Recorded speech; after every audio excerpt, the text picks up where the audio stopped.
भारत के जो पहले महान साम्राज्य थे वो आखिर बने कैसे, उनकी नींव कहाँ रखी गई।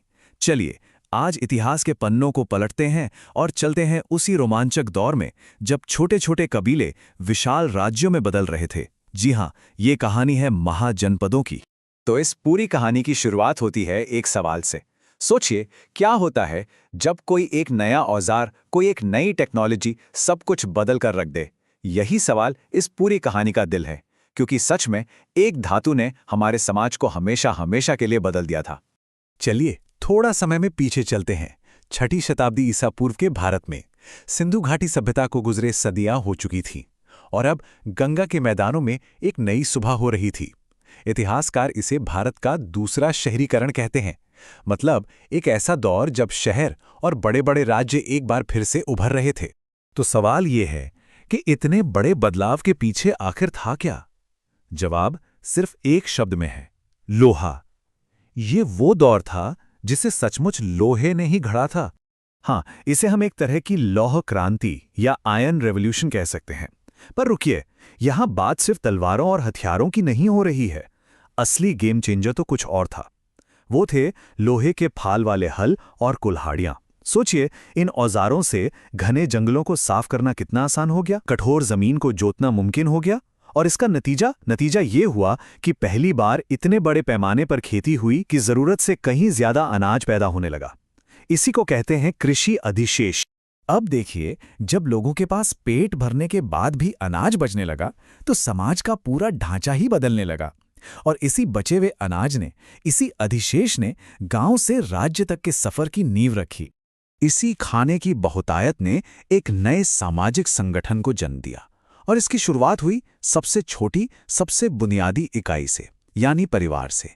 एक नई सामाजिक संरचना उभर रही थी जिसके एकदम सेंटर में परिवार था। तो चलिए इसे एक एक करके समझते हैं। ये पूरा ढांचा कैसे बना? देखिए, सबसे नीचे सबसे छोटी इकाई थी कुल, यानी परिवार। फिर कई परिवार मिलकर बनाते थे एक ग्राम, यानी गांव।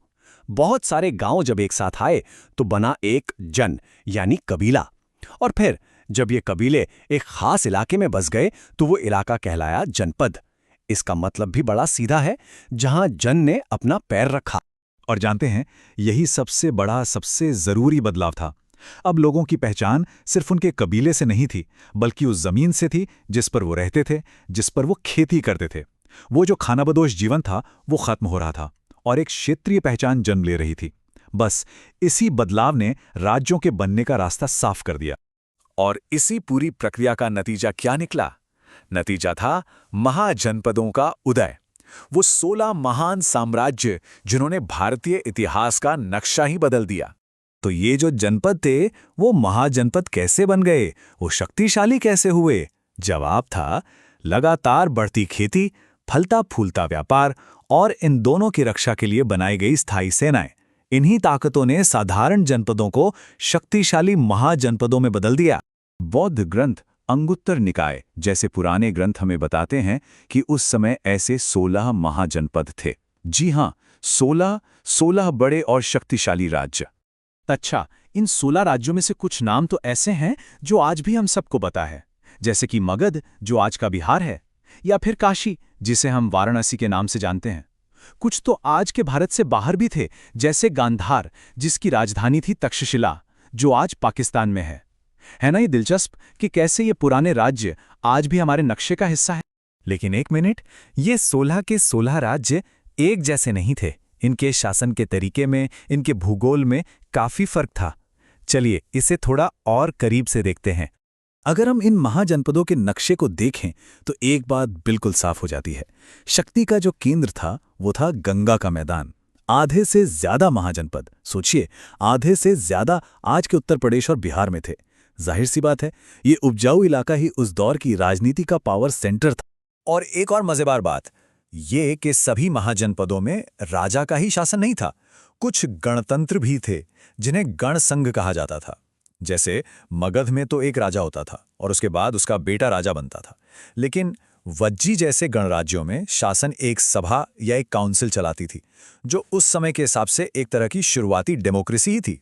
इन 16 में से भी कुछ राज्य अपनी खास वजहों से ज्यादा जाने जाते हैं। मगध अपनी लोकेशन और लोहे के भंडारों की वजह से सबसे ताकतवर बनकर उभरा।